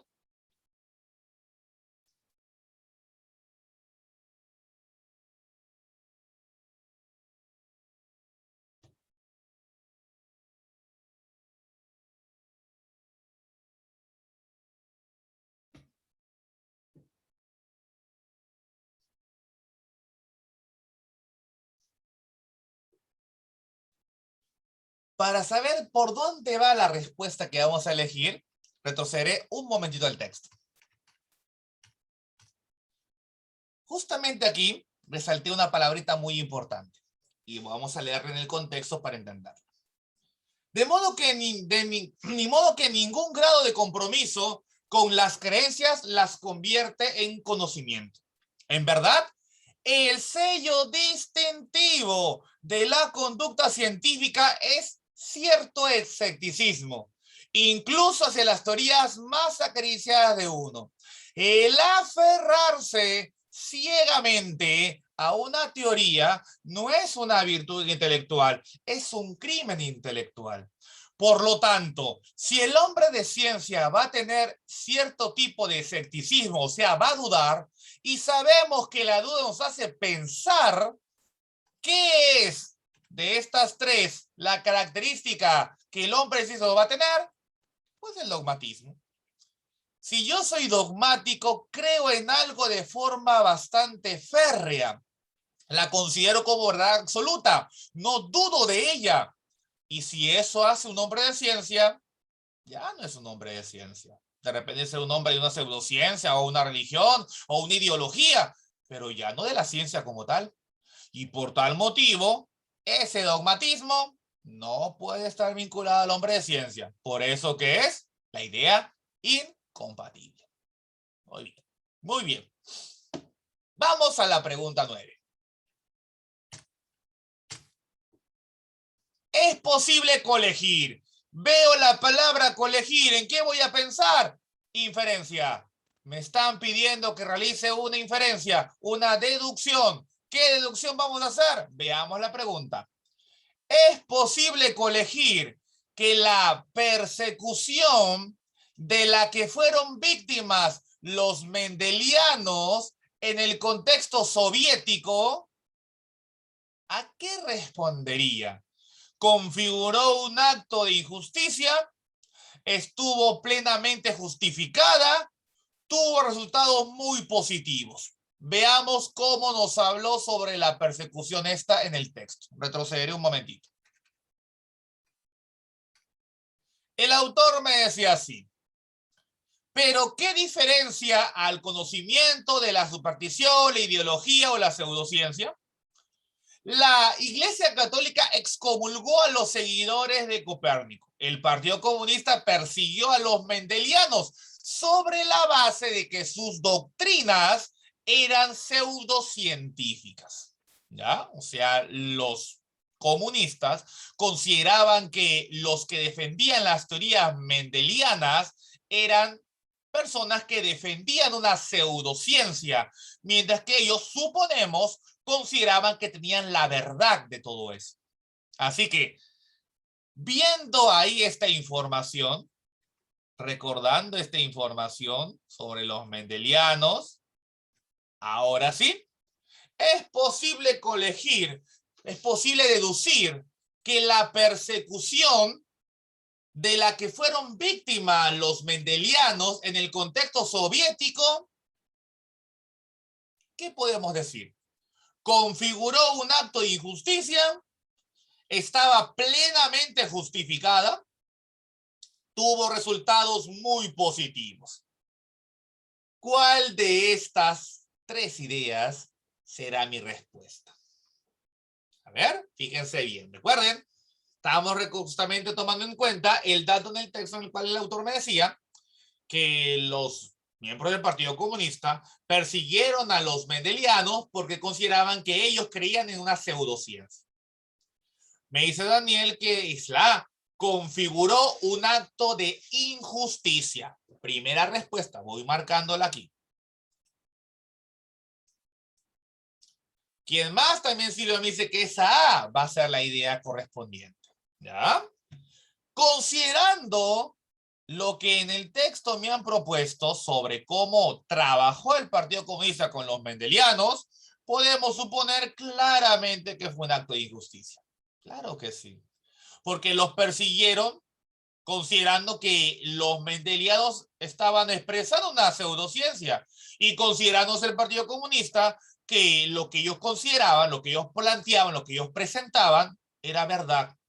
Y si esa, la creencia que lo que yo tengo es verdad absoluta, nadie me va a contradecir. Y si alguien me contradice, lo voy a perseguir porque están en contra de lo que yo pongo y por tal motivo no es lo correcto. Entonces, eso involucra injusticia. En un estado en el cual la ciencia es importante, no va a haber una persecución así. Se va a intentar a través del debate, la razón, el intercambio de ideas, mostrar si lo que uno propone es cierto o no lo es, con base en los hechos y no en creencias. Por eso, muy bien. Pregunta 10. Miren aquí. Ahora miren lo que dice la pregunta. Está curiosa. Pregunta de extrapolación. Pregunta que inicia con un sí condicional. Si la teoría de la relatividad de Einstein fuese ininteligible hasta el día de hoy, ininteligible quiere decir que no se puede entender, que no se puede comprender aún, si es que la teoría de Einstein hasta nuestros tiempos sigue siendo inteligible, entonces, ¿a qué conclusión podré llegar? Estaríamos ante un ejemplo de teoría científica inválida. No significaría necesariamente que tal teoría es inválida, o Einstein tendría que reformularla en una lengua distinta. A ver, ¿qué me responderían? Imagínense que aún nadie entiende bien la teoría de la relatividad de Einstein. Si nadie entiende bien la teoría de la relatividad de Einstein, entonces podemos decir que es un ejemplo de teoría científica que es inválida. No significaría necesariamente que sea inválida, o se tendría que reformular en una lengua distinta para que se entienda como tal. ¿Cuál será la respuesta ahí? ¿Qué me responden? ¿Qué me sugieren cómo solucionan esta pregunta? Recuerden, estamos intentando hacer un pronóstico. Me dice Silvio que esta podría ser la B. Voy marcando la B. Voy marcando la B. Primera afirmación. ¿Quién más? ¿Quién más me da su respuesta? ¿Quién más agrega su solución correspondiente?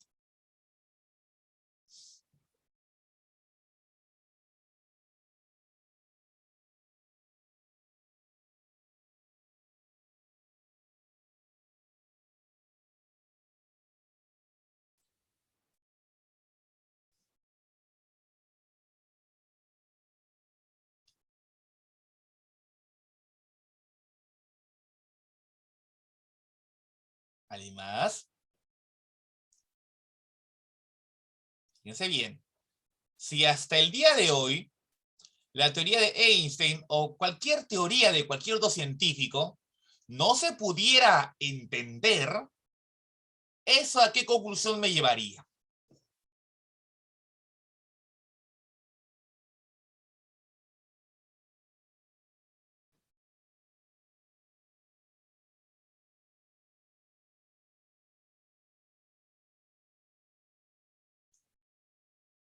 Lo primero que me pongo a pensar para buscar la respuesta es en inteligible. Esta palabra es vital, porque dice algo que no se puede entender.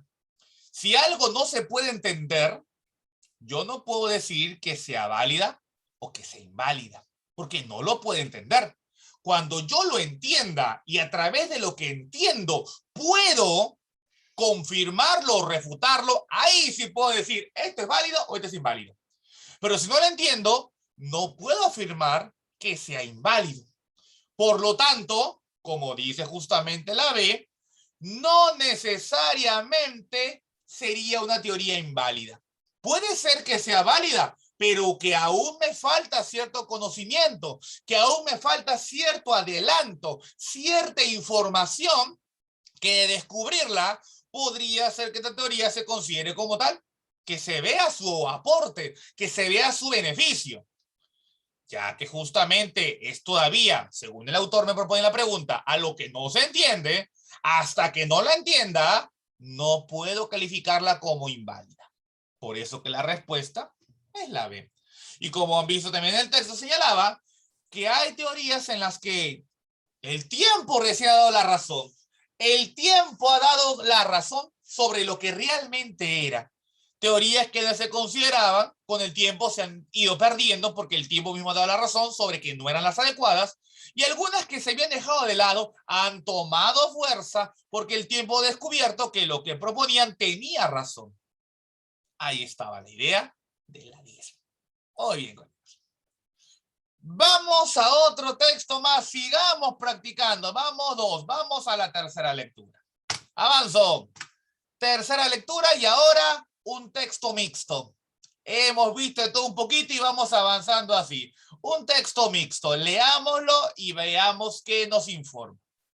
Mi texto mixto me dice así. La OCDE ha publicado unas previsiones sobre la economía mundial para el 2020, el año pasado, que pronostican un menor crecimiento del PBI como consecuencia del coronavirus. El año pasado fue, y claramente eso ha sentido en este año, mucho más. Así, mientras que en sus estimaciones de noviembre de 2019, el mundo aumentaba su Producto Bruto Interno en un 2.9%, en su último estudio el crecimiento era de 2.4%, ya se ha reducido. Medio punto inferior.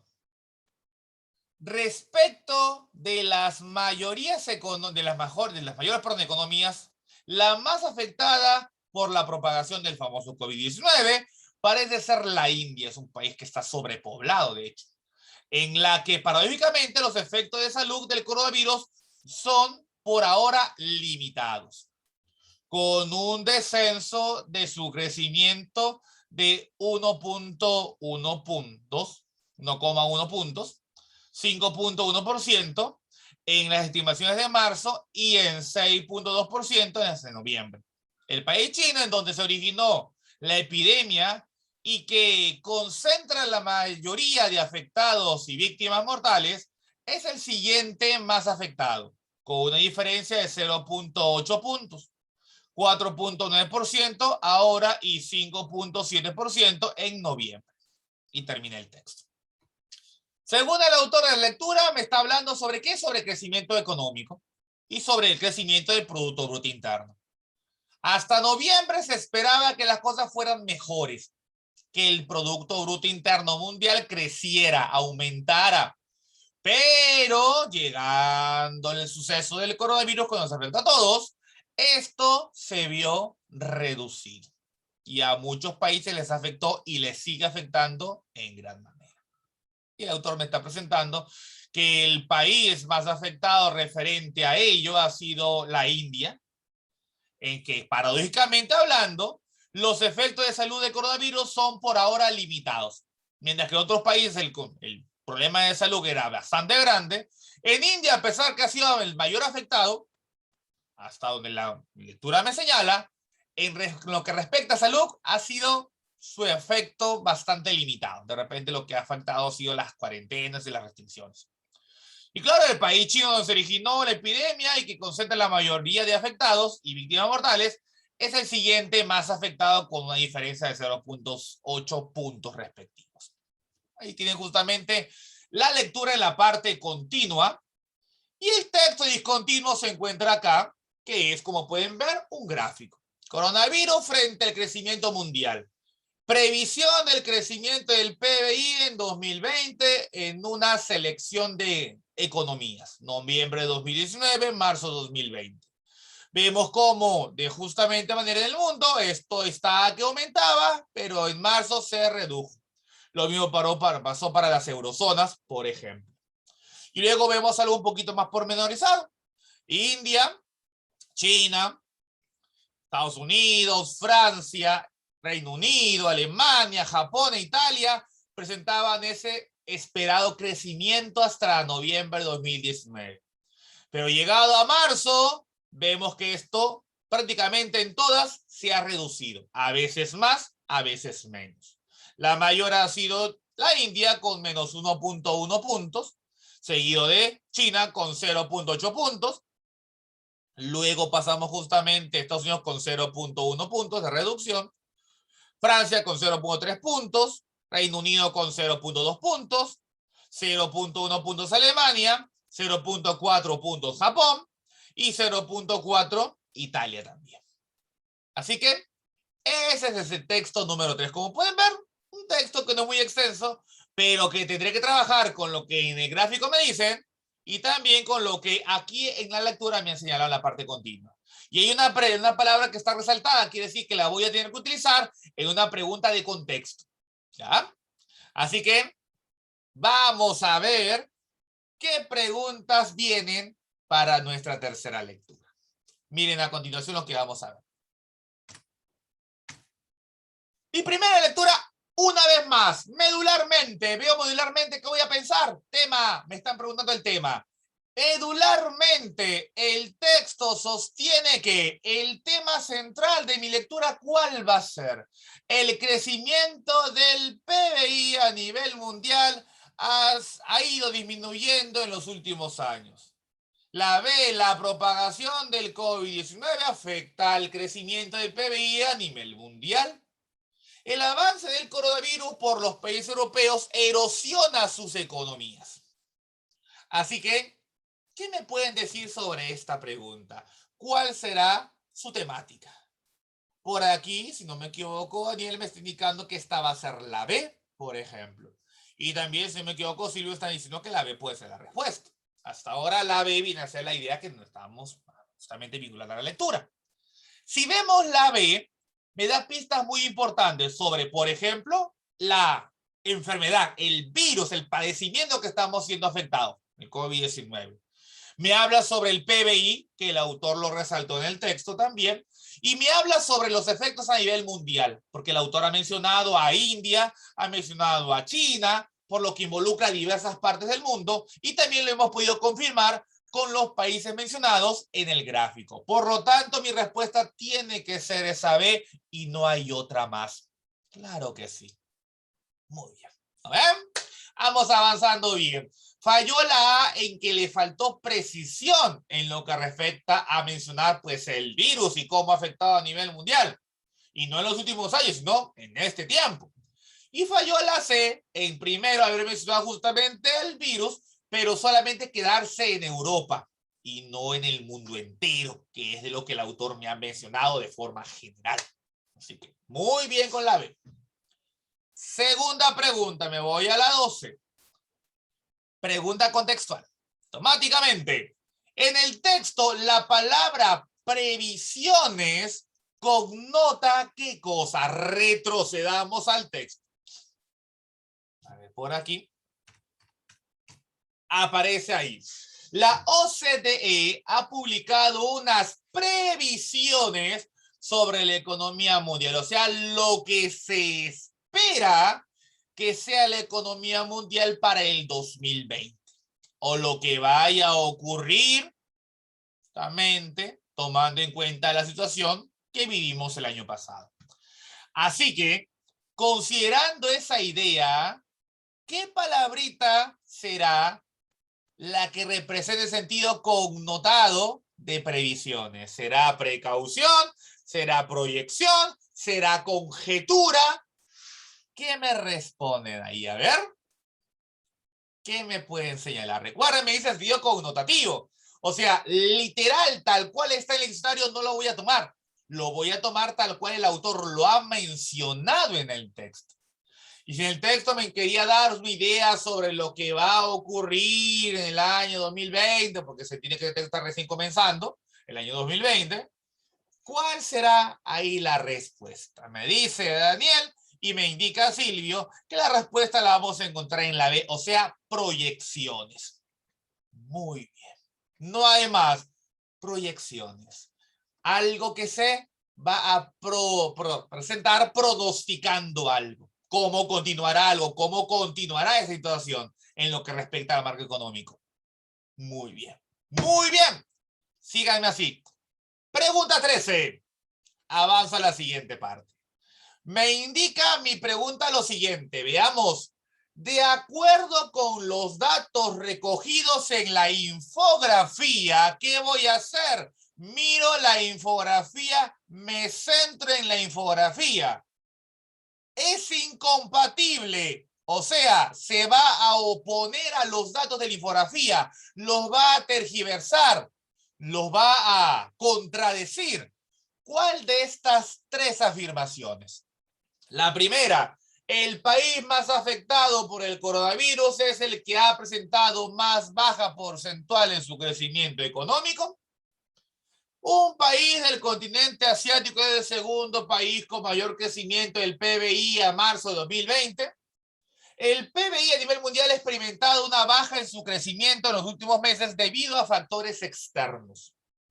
Considerando la infografía, retrocederé a la infografía para que la vean una vez más.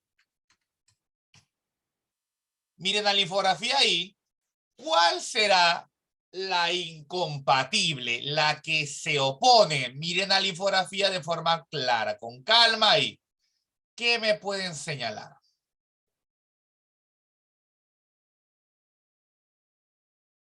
Miren bien lo que ha pasado con India, con China, con Estados Unidos, con Francia,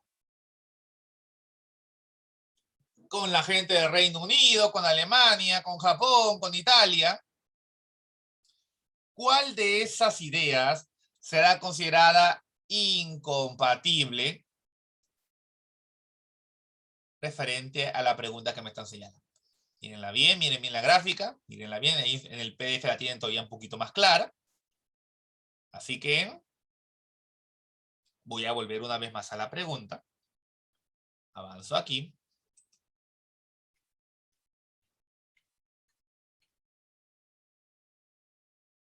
¿Qué respuesta vamos a elegir? ¿Qué me pueden decir?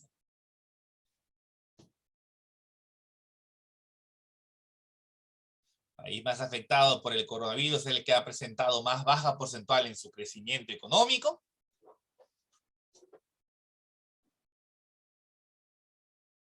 Un país del continente asiático es el segundo país con mayor crecimiento del PIB en el 2020, marzo 2020. PBI a nivel mundial ha experimentado una baja en su crecimiento en los últimos meses debido a factores externos.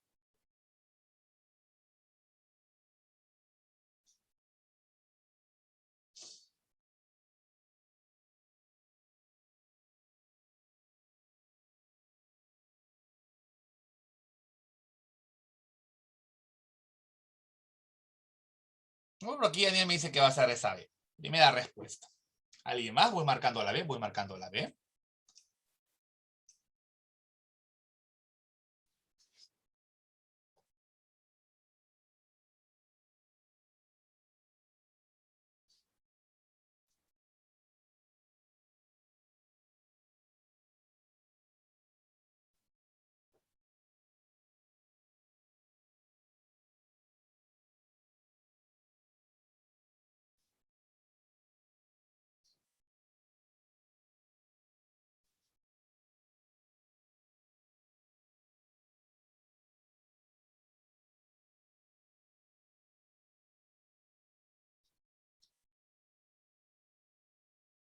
Si recordamos lo que justamente en el gráfico podemos observar, la respuesta va a ser la A. ¿Por qué la A y no la B? Primero, un país del continente asiático es el segundo país con mayor crecimiento del PIB en marzo de 2020, retrocedamos. Vemos justamente acá y observamos que, pues, China, un país justamente asiático, referente 4 puntos, menos 8.4, ha tenido en este justamente tiempo, por lo que ha avanzado en esta casa. Incluso podríamos ver a Japón, pero claramente China resalta. Pero ahí viene el detalle. Si ustedes observan a la India referente a la cantidad de afectados como el texto me indicaba, ha sido uno de los más golpeados. Pero, a diferencia de otros más, su crecimiento referente a la parte económica ha sido justamente, según lo que dice aquí, ese ha sido el país más afectado por el coronavirus, es el que ha presentado más baja porcentual en su crecimiento económico. Pues no tanto. Ha sido afectado, claro que sí, pero la que ha tenido más baja porcentual en su crecimiento económico, no ha sido esa. Por esa razón, ahí es el caso de la India bastante curioso. La India, justamente, ha sido muy afectada por el virus, pero referente a su economía, no ha tenido tanto el golpe como si lo ha presentado otros países. Por esa razón es que esta es la que se opone. Ojo, se opone al gráfico que la infografía me ha presentado. Por esa razón. Incluso, si vemos la parte del texto, ya sería como un elemento complementario, ahí también me señalaba que, pues, India ha sido golpeada, pero no ha sido la que más baja ha tenido, referente a los alcances justamente del punto porcentual. Por esa razón, es que ahí estaba la idea correspondiente. Claro, nomás con cara, esta pregunta buscaba un poquito de análisis de la parte del gráfico. Una pregunta más. Una preguntita más. Miren acá. Mi pregunta 14. Respecto de los perjuicios ocasionados por el coronavirus en la salud de las personas, respecto a los perjuicios ocasionados por el coronavirus en la salud de las personas, cabe inferir, cabe concluir, ¿qué cosa? Ha obligado a que la OCDE plantee medidas preventivas a seguir a nivel mundial. Han sido catastróficos en todos los países europeos y acarrea consecuencias irreversibles. Alemania sufrió un impacto menor si se compara con el impacto ocurrido en Francia. De estas tres ideas, ¿cuál de ellas va a ser una inferencia adecuada? Como ven en esta pregunta, si ustedes se fijan, las tres ideas que vamos a elegir tienen que ver con la parte tanto continua como discontinua. Debo manejar las dos para esta pregunta y para poder buscar la respuesta adecuada. Así que, a ver, ¿qué me pueden decir ustedes, colegas? ¿Cuál será la solución para esta pregunta? Respecto a los perjuicios ocasionados por el coronavirus en la salud de las personas, cabe inferir, cabe llegar a la conclusión de que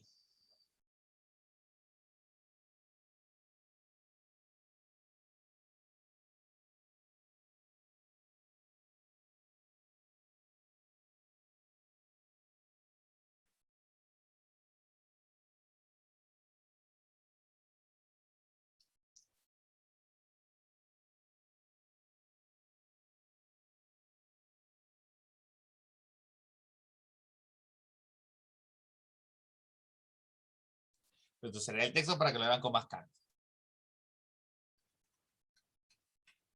Ahí está la lectura. Fíjense bien, fíjense bien.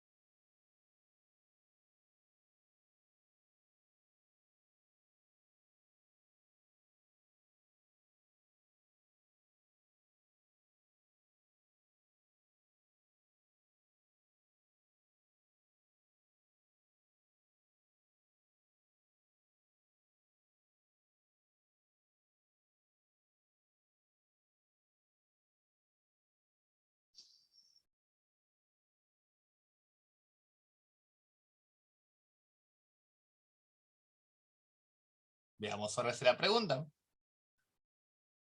Fíjense bien, todos los datos se usan en el texto y en la parte de la infografía.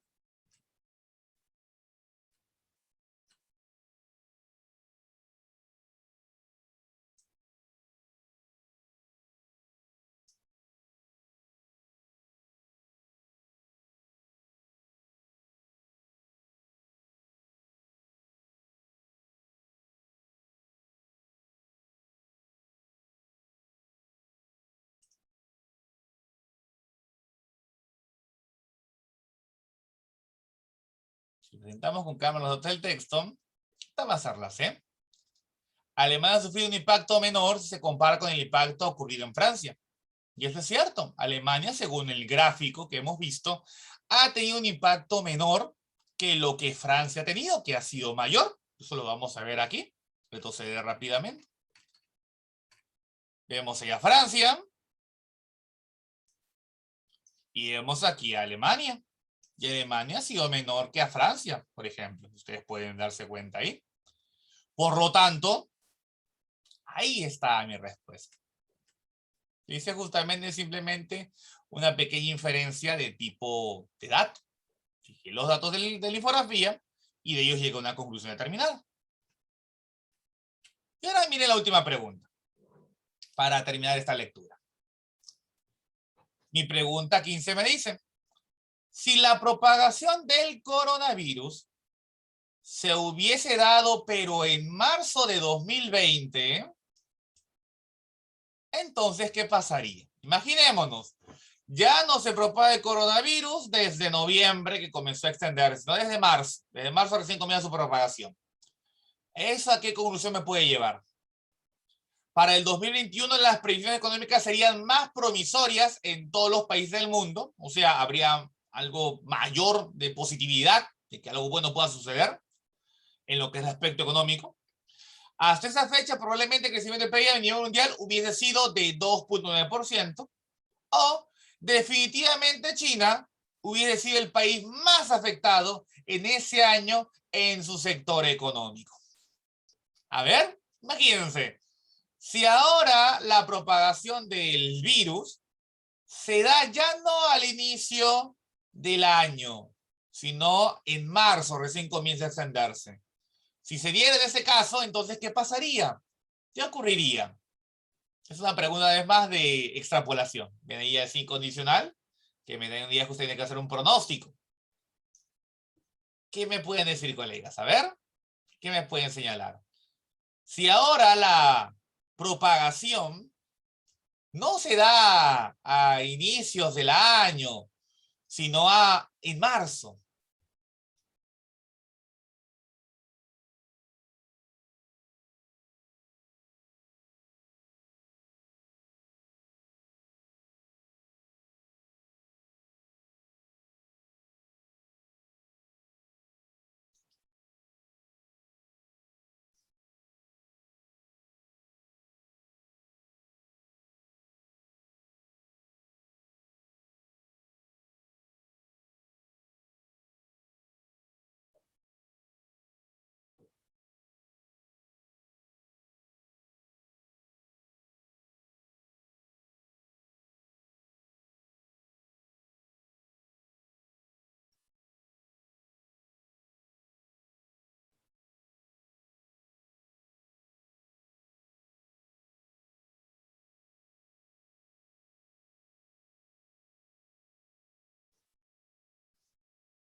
Según el texto, retroceder un momento al texto.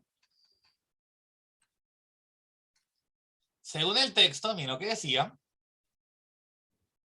Se pronosticaba un menor crecimiento del PIB como consecuencia del coronavirus. Así, mientras que en sus estimaciones de noviembre de 2019, el mundo aumentaba su Producto Bruto Interno en un 2.9%, en su último estudio el crecimiento era de 2.4%. O sea, fue menor. ¿Por qué? Porque el coronavirus comenzó a extenderse a comienzos del año y por tal motivo estas estimaciones no pudieron llegarse a cumplir porque comenzaron las restricciones y otras cosas más. Sin embargo, si esto recién comenzaba en marzo, en marzo del 2020, estas estimaciones podrían haberse alcanzado, podrían haberse conseguido. Y tomando en cuenta ese datito, entonces mi respuesta tiene que ser la B. Hasta esa fecha, probablemente creciendo el PBI a nivel mundial hubiese sido de 2.9%. Si hubiera podido alcanzar. Eso es lo que se esperaba a finales del año pasado, del año 2019. Sin embargo, como comenzó todo a comienzos del 2020, pues estas estimaciones se fueron al caño. Pero si hubiera comenzado más adelante, el 2020, marzo, entonces posiblemente podríamos haber llegado a ese tipo de las estimaciones que se estaban haciendo. Ahí estaba la idea. ¿Ah? Esta es nuestra lectura número 3. Y con esa lectura voy a detenerme en la sesión de este día. Antes de dejar de compartir mi pantalla, consulto, ¿hay alguna pregunta que tengan, alguna duda, alguna consulta que quieran hacer? ¿Todo claro? ¿Todo bien?